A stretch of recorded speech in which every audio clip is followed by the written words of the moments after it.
Magandang araw mga kapigi. Ngayon ay July 13, 2025. Ito ngayon yung ating kulungan ng ating pakisimulan na dalawang inahin. So ito pang partner, bali luma na to.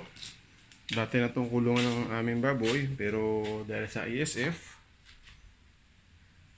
nag-decide kami na ibenta lahat ng baboy dahil sa takot na baka malugi.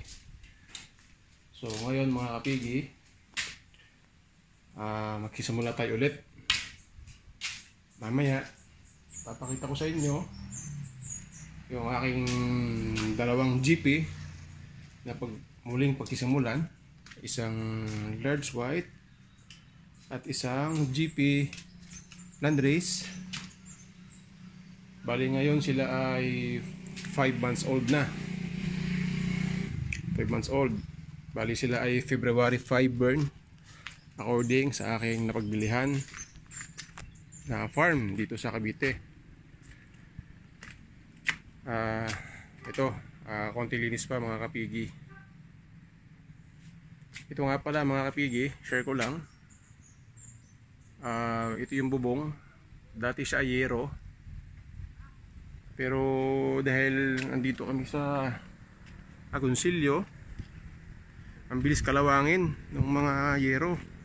So ito ginawa namin rubber mga kapigi, rubber. Tapos nilagyan ng wire, nakapako.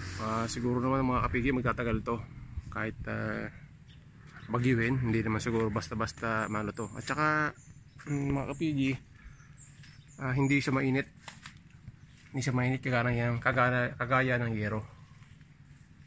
So yun kapigi, mamaya papakita ko sa inyo yung aking sinasabing